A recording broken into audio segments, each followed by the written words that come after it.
Welcome to The Dead Life. Here's world-renowned medium, Alison Dubois. Welcome to The Dead Life. Today my guest is Mark Beale, a hypnotherapist and expert in past life regression. Mark hosts a podcast called The Past Life Awakening, and he's the author of the book Past Life Awakening. Many people feel as though they've been here before. They often vibe with a particular point in time and can carry wounds brought in from past lives. Hypnotherapists can take their patients back in time through past life regression to discover why they feel like they've been here before and who they were. To book a reading with me, email us at booking@alisondubois.com. If you have a life question for me and Sophia for my Love Me, Love Me Not segment, leave your question at 802-332-3811. If you want to watch past and present episodes of The Dead Life, you can follow me on YouTube. Please like and subscribe. Go to alisondubois.com for more information about what I'm up to. Well, Mark, welcome to the show. Thank you for being here. Thank you, Alison. Lovely to be here. Well, it's great having you. So you have a background in economics. Was that correct? You got your bachelor's in economics? Yeah, so that's right. What made you want to be a hypnotherapist? Well, I guess as I do this awakening path, you're awakening to your healer's path, but then you have to awake from a conventional path. So you're right, I had an economics degree because I was a kid culturally conditioned in the 1980s. So I'd watch movies like Wall Street and think, that looks cool. Yeah. So I got an economics degree. I worked in trading rooms in London, Hong Kong, and Sydney, but then I soon realized, it's not that cool. and it's not for me in the long term anyway. It gave me good opportunities. And I even went back and thought, what was I thinking getting into this profession? So I went back and watched Wall Street, and the lead character says, I don't really care about this job. All I want is to make enough money so I can ride my motorcycle across China for a year. And I thought that was the point of that movie. So I quit my job and rode a motorcycle across India for a year. And eventually I made it to, stayed in Asia for 25 years, became a hypnotherapist, was working in a fancy wellness resort in Thailand, much like the White Lotus, where Oliver Stone, the director of Wall Street, regularly stays. And I'd seen him being interviewed saying, people come up to me and say, I work in Wall Street because of your movie. And he thinks, well, you didn't understand the movie. And I thought, well, I want to be the one guy who says, I saw Wall Street and it inspired me to quit economics and to ride a motorcycle to get here. And so for me, the meaning of that story is that we can all be hypnotized by a surface level perception of narratives that we receive from culture.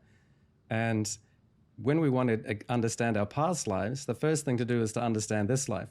Because often we don't even really understand the life or moment that we're in.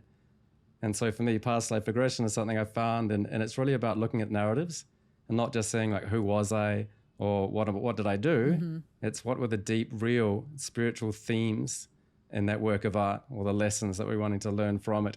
So yeah, I did start on economics, but I quickly graduated. So I ended up writing at 25 years old to a meditation retreat where my sort of awakening really began.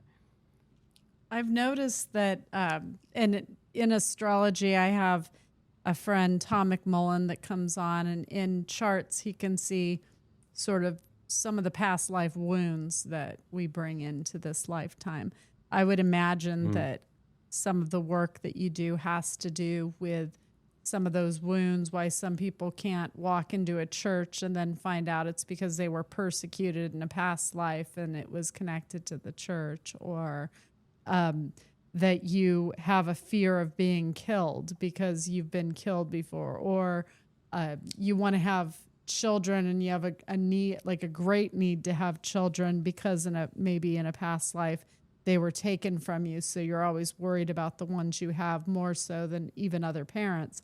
So I find that a lot of the wounds seem to come in from somewhere. And have you ever looked at children with past lives? In what sense do you mean looking at children? So I saw a show called Ghost Inside My Child on Prime Video. And it was just so fascinating to see how adamant they were that they had lived before, that their wife's name was Sarah, that they had 2 kids and 3 cats, and they're very specific. Right. So have you ever encountered anything along those lines? Yeah, there's a lot of research done by that. There's a guy called Dr. Ian Stevenson, and he dedicated his whole life to studying children who report their past lives. So he's mainly a researcher. So I typically won't do past life regression for children, but the reason I ask is because when people regress, we regress to their childhood.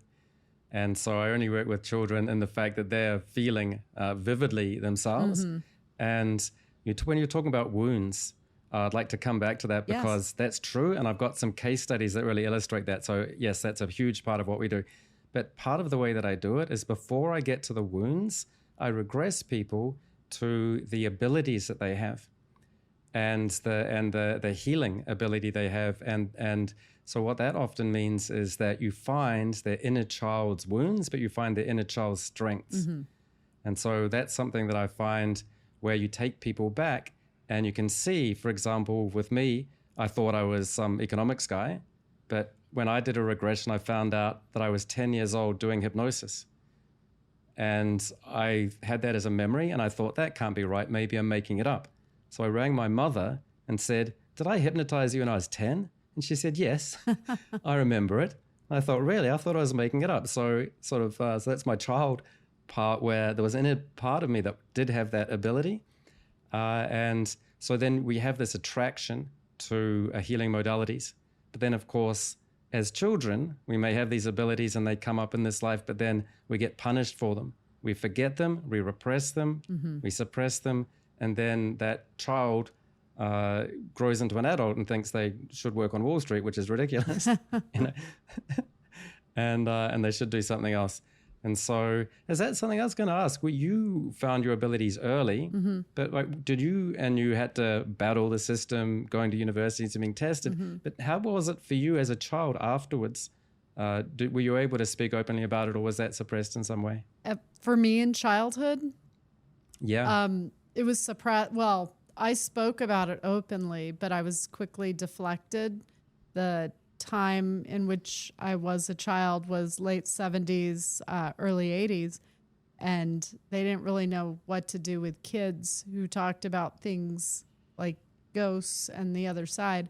I didn't even call them ghosts. I just saw them as people, the people that would be, like my great-grandfather standing at the foot of my bed. And that's why I have a chapter in one of my books called Kindergarten Mediums, because seems between 4 and 6 that kids are able to really communicate what they understand to be true and what they're seeing. And you start seeing that come out where adults can make some sense of it. But back then they really didn't. And so I related to a lot of Disney movies and movies that depicted children seeing the other side. And to me, that made sense. I saw Somewhere in Time. I had Stephen Simon on my show who directed Somewhere in Time. It was his movie. And at the end of the movie, I looked at my dad and I said, that makes sense. When I saw Jane Seymour and Christopher Reeve's character together on the other side after they died, I knew that that's the way it was. I felt it, and it was true. And that was how I saw the world. I didn't really understand why people were afraid of spirits in childhood, but my mom quickly shut me down when I was about 6. I saw my great-grandfather standing at the foot of my bed, and it was after his funeral, and we'd come home that day. My mom put me to bed, and he looked at me and he said, tell your mom I'm not in pain anymore and I'm still with her. So I got out of bed and I went in her room. I thought she'd be really happy that he was back. And she told me to go back to bed, and she shut me down really quickly. And after that, I didn't want to share anything that I saw because I didn't want to disappoint my mother. So yeah, that's interesting. So I've got a case study, if I could tell you, and it's kind of along those lines, and it answers that question about murders and chaos and pain. So it reminds me of a client of mine. She's actually a case study in the book Past Life Awakening, and she's a consulting psychologist. So she has a conventional background, but in healing. And she was attracted to healing, spiritual healing, but also had an aversion to it. And she was worried about what her colleagues would think if she wanted to start practicing past life regression. And she also had, and when people come to me, they've got like a laundry list of issues. She was like, and also, why am I connected to Buddhist teachers? Why have I got inflammations in my knee? What am I supposed to be doing with my life? And so we regressed her first to this life. And she recalled being sort of 6, 7 years old with psychic abilities. And she realized, oh, my cousin is in danger. And so she thought, I'm going to use this ability. And she told her grandmother to try and help save her cousin. And the grandmother looked at her and slapped her in the face. Yeah. And said, don't talk bad about your cousin. And a few years later, the cousin got into worse and worse company, became a missing person, and no one's seen her for 10 years. So the problem was her vision was right, but what she learned was squash your psychic ability, and you're attracted to spirit, to this psychic ability, because you've got an ability and you feel drawn to it, but you also feel repulsed by it because it's caused you pain in the past. Yes. And so I think that's something a lot of people listening can relate to. I think and so. So that's something that my client experienced. But then there's a past life component to it because oftentimes there's this life cause, and you may think, well, that answers the question, but then a past life cause came in. So if I can tell a bit of that story. So she was, in that life, she was a boy, and she felt herself to be dropped off at a Buddhist monastery in Tibet in the 1930s. So she felt a bit abandoned and left from her family. And so she went on, and 25 years later, she's a teacher helping the little students in the monastery. It's in the 1950s. But I felt she was holding something back. And so you can have this feel of is what I'm experiencing real? Am I making it up? Especially if you've just got pictures or fuzzy pictures. But what I want to do is get people to go to root emotions. And so that way they can feel that it's real. And if you go to something really emotional, then you can heal it. And so as I was saying these kind of words to encourage her, she had started breathing harder, and she was like, there's some chaos approaching. She sort of, this attraction to, I came here to heal this, but I sort of don't want to face it. So I just encourage it, go to it so you can go through it and beyond it. And as I'm saying that, she just screams. She goes, my students. She starts sobbing. I say, what's happening? She calms down a little bit, but is still crying, saying, I can't save them. My students are being attacked. They're being killed. And we just keep playing it forward, and she recovers her calm. So it's traumatic, but it's pretty manageable. And we play it forward, and we find out that she was able to escape and make it to India. But she had this trauma to deal with, so she sat in meditation for a long time processing it. In fact, she sat so long that she ended up injuring her knees. But I asked her, well, what was the result of the meditation? She goes, I was teaching impermanence, but I didn't really fully realize it. And I faced my emotions of anger and bitterness. And I came to the conclusion, things just happen, it just is. These people killed my student, but they're playing a role. Nothing's permanent, I can forgive them. And so it's not something I say to somebody, oh, everything's transcendent, don't worry about it. But I guide them into very difficult things that are objectively bad, but then they're able to come up with some of these transcendent solutions.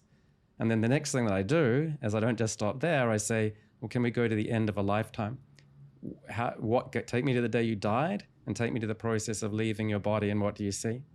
So she says, I got quite old, I continued teaching, and as I die, I float out of my body like steam, and I can look down on my body. And so people just do this all the time. They are able to spend days or weeks observing how people are grieving, visiting them, watching her funeral, feeling that they're all her students. She got new students, and they are able to send their love, respect, and gratitude for her. And so then often say, well, you can look down and view all that. If you're ready, can you turn around and look up? And they say, oh, there's a light, I'm drawn towards it. And as I'm saying, well, what happens if you move towards it? Again, she starts crying, but this time it's tears of joy. She says, I say, what's happening? She's like, I'm seeing the students that I lost. And now, with tears of joy, she laughs. She says, they're saying you passed the test. It was resilience and persistence. You didn't give into anger and bitterness. You kept learning and healing and teaching. And she says, well, now I know that something can seem very bad or a failure, but with some perspective, everything can help teach us a wisdom and lesson. And now that I know this, I can help people with that knowledge, and I can help people with this kind of regression. So after the session, she went ahead and now she gave past life regression sessions. Her psychology colleagues that she was worried about gave her referrals. Her knees mysteriously got better. And if you're wondering, like, are you making this up? This one I actually have on video. It's on my YouTube channel. It's part of a course, Past Life Regression Demonstrator, and I interviewed her about it on my podcast. So I've got some receipts for that. So you teach people how to do this as well. Yeah. Yeah, I do. So well, I find that it's one thing to learn, and I taught in person, and there's a difference between getting a certificate, going through a process, understanding what to do, but then like the first 6 months of really working with real people. So I mentor people through their first 30 real sessions with people. And half of those people have, a pretty solid healing background like psychology. Half of the people have had some pretty transcendent spiritual experiences. And both of those types of people are able to do pretty well. Although it does help if they've got a good karmic connection and some previous healing experience. It's interesting to me. You remind me of a friend of mine, Diane Goldner. She was a journalist, like New York hardcore journalist back in the day. And she wrote a story on healers. And so she had to study the healers. And she kind of thought it was bunk, in the beginning, where she kind of went in thinking she was smarter than everyone else, as most skeptics do. And what she found is that she was a healer, so waiting to come out. And she's been doing it now for years, and she's very, very good at being a light worker and being a healer. But it's interesting because I think she would have been afraid in those moments when she was making the leap from journalist to healer, what people would think of her, the way she thought of those people before she turned the corner. When she was just a hardcore journalist, she would have viewed them as somehow, I don't know if it's lesser than her or from a different planet than she is, but probably didn't want to be looked at through her own eyes, the way she looked at them then, and now she's one of them. So it is interesting to see that same thing in your clients, as well as I'm sure you probably experienced maybe a little of a trepidation over it, maybe even yourself of can I be more of a pioneer in this? Whose footsteps am I following in? What mark am I going to leave? And for me, I got a degree in political science and history, and I took my LSATs and I was going to law school. And for me to give that up to do this, I also was one of those people who thought, because I'd seen how people viewed spiritualists, that I would then be persecuted and looked at in that same light was a very difficult decision for me to make in giving up what is considered a profession that is very highly academic, to be viewed with some level of respect as an academic, and then be questioned for everything I do as a spiritualist as, is it true? And so that's why I went to the laboratories in the university, because I needed to understand how I was doing what I was doing. I'm also married to a scientist. He's an astrophysicist, and he's very supportive. At the time, though, it was a little scary for both of us to go down the path that is the one that most people would turn away from and say, no, I'm going to do the safe thing. I'm going to be a lawyer. Yeah, absolutely. Yeah. Yeah. I mean, I did have the same thing. I found meditation when I was 25, but it was only 32 that I became a full-time professional past life regression therapist. It took 8 years to sort of integrate it. And a big part of it for me was kind of the company you keep. So if there are people you look up to and respect and they may look down on you, well, then that's an issue that you have to go through. You lose a lot of friends. Your own intellect. Yeah. Yeah, exactly. And you've got, even if it's not somebody else, it's the own inner voice that you have taking on sort of the things that they would say, and you sort of beat yourself up from it. And so for me, when I was initially exploring hypnosis and regression on a meditation retreat, they were talking about, I went there and it felt very comfortable, and it felt like I had a lot of half-formed thoughts in my head that I hadn't been able to express. And as I studied those wisdom traditions, I realized they were being able to complete it and put it into words that I really thought, this is what I've been trying to think and say my whole life. But then they talked about past lives and reincarnation and enlightenment. And I thought, well, this is a step too far. Come on. And they're right about a lot of stuff, but maybe they're making this stuff up. So I had all these intellectual sort of concepts in my head that were mainly borrowed sort of knowledge, not really wisdom. And while I'm going through this whole process, they say, we're going to take a half day off from the meditation retreat and we're going on a field trip and we're going to have an audience with the Dalai Lama. So next thing I know, I'm standing in line and there he is, and he's flesh and blood, but he's also has 13 documented past lives as a spiritual leader. And a lot of people see him as, a living enlightened being. And so a lot of people are bowing and can't look him in the eye. And I just stuck out my hand. Hello. How you firm doing? handshake. Yeah. Just like exactly. And he just looks at me and just laughs at me.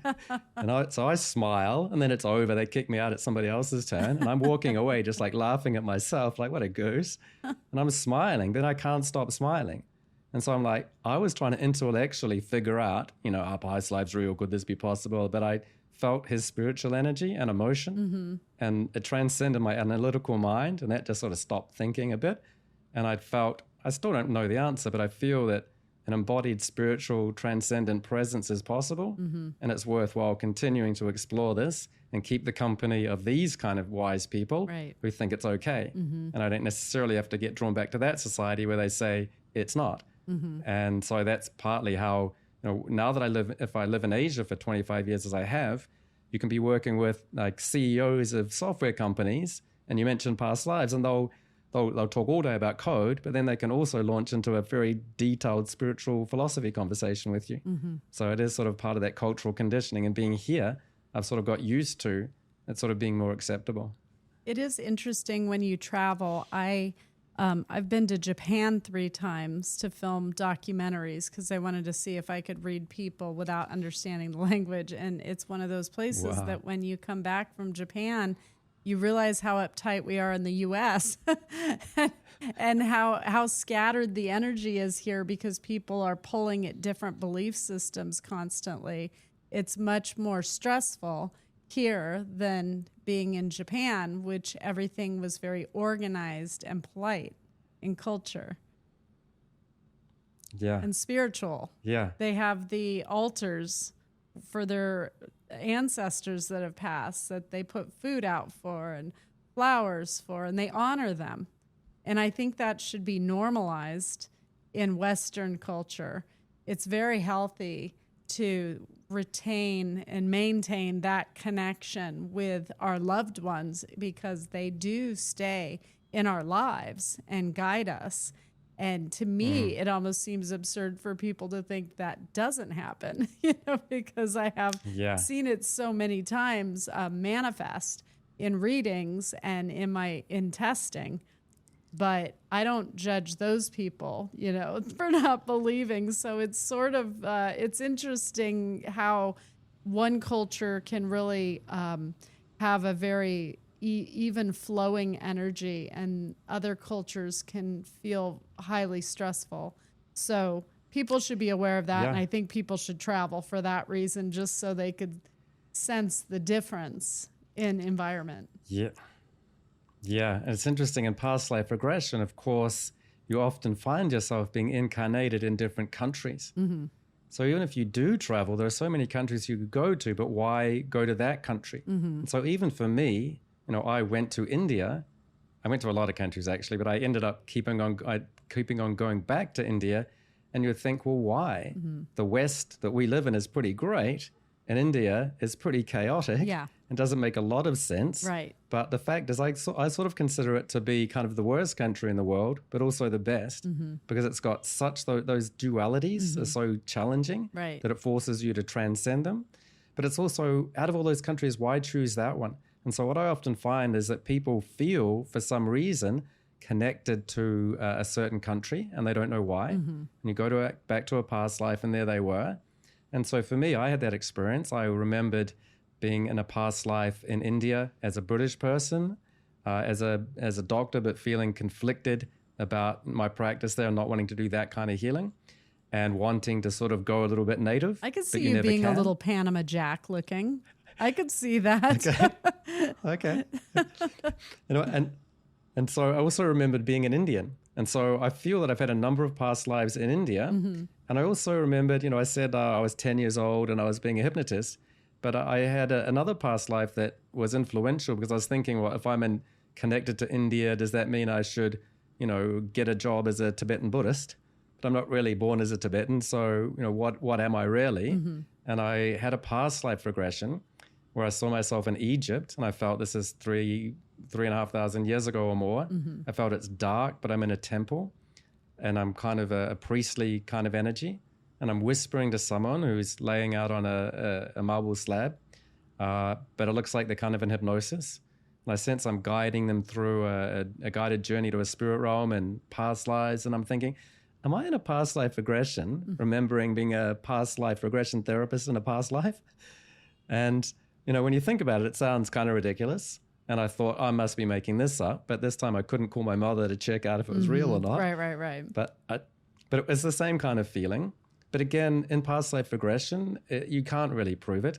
And you don't know how it works exactly or why it works. But what matters is that it works and it has a positive effect on your life. So sort of that question, what is a 25-year-old Western guy, not into healing at all, goes to India, has some spiritual awakenings and makes up some stories like this, but then the receipts are there, and that how could I live comfortably in India, which is an odd country, but I just loved it, and I lived happily there, and then did become a past life therapist and did that happily for 20 years. And so there's a part where sort of the proof is in the pudding, right? And it doesn't make sense, but there was a follow through there. So for me, that means past life regression isn't about going back to the past, getting hung up upon who you were. Right. It's about being more present with who you really are in the moment. Right. Knowing what your authentic self is. And so that way you can find and follow your highest purpose. And working through maybe even some of the wounds that you brought in and making sense of it so that you can live more easily. I have actually encountered some people who want to know about their past lives because they're unhappy with this life and they want to lose themselves and that they mattered at some point in time. And that's so dangerous because they're in the now and they need to be focusing on, if I'm not happy with my life, what can I do to change that in the now, rather than getting caught up in that past life, hoping that they were somebody that mattered. Yeah, exactly. So I don't really see that very much. People that approach me, it's really like I'm just in a lot of pain at the moment and I've sort of tried everything and I'm desperate and I'll try something ridiculous like this. And so by the time I get that, and so if people want, so it's often, so there's, what it is, there is some pain there and they're sort of grasping and looking for a tool. And if they expect that they're going to get some sort of ego gratification from it, they're probably not. But if I were to talk to somebody like that, I'd probably say, you've got an idea that this may connect with you. So past life regression also isn't for everybody. Some people have a karmic connection, some don't. And there may just be other modalities. So sometimes people approach me and I say, there's a better way for you to do it, or another modality that's better suited. But if I would talk to someone like that, may find out, this is maybe what you expect, because people also bring a presenting issue, which is different to a real issue. So no matter who I'm talking to, they think, this is what I think the problem is, and this is what I think the solution is. Then we have to talk through with them to find out, well, this is probably the actual problem, and this is probably the actual solution. And if you agree to go forward on that basis, we can do it. And people tend to be able to figure that out. I think it's very fascinating as well. In spirituality, I've come to know, and I'm sure you have as well, people used to view spirituality as something that maybe gullible people fell for, or the uneducated, or whatever they want to say, because I don't actually think education has anything to do with a person's worth, but people weigh it that way in this day. And I get a lot of very educated people, a lot of psychologists, a lot of judges, a lot of lawyers and professionals. And I think people underestimate how mainstream what we do has become in people's lives, and that it's actually healthy to look for spiritual reasoning in physical pains as well as issues with loss. And I think we're starting to get there. It's been encouraging to see the progress there in the last 20 years. Exactly right. And for hypnosis, hypnotherapy, past lives, it is positively correlated to intelligence. The more intelligent you are, the better you are at it. And if anything, I have to filter out if there would be a bottom 10% of the intelligence. It's really the most intelligent people that are the most capable, and that I tend to work with and that come. Right. So yeah, absolutely. And that's why I think it's important talking about this. So we normalize it. So, I mean, if they're the partner in a law firm, they don't want to go on a podcast and talk about it. Right. But most of my clients are really at that level that, are well-educated and intelligent and all that stuff. I and believe it's it. sort of, yeah.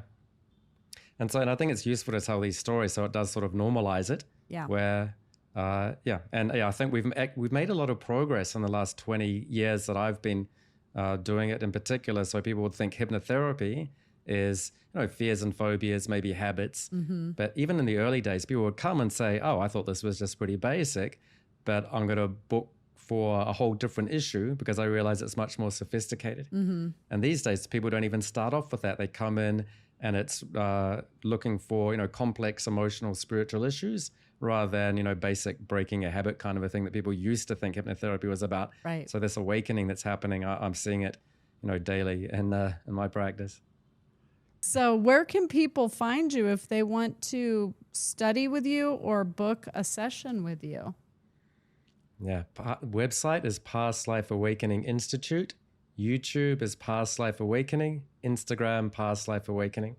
They're the big three. Don't be surprised at how many of my listeners are going to reach out to you, and they will reach out. But they're all wonderful, and I know that they appreciate you being here. So thank you for enlightening my audience. That I really enjoyed our conversation. We'll have to have you back, have another talk. I would love that.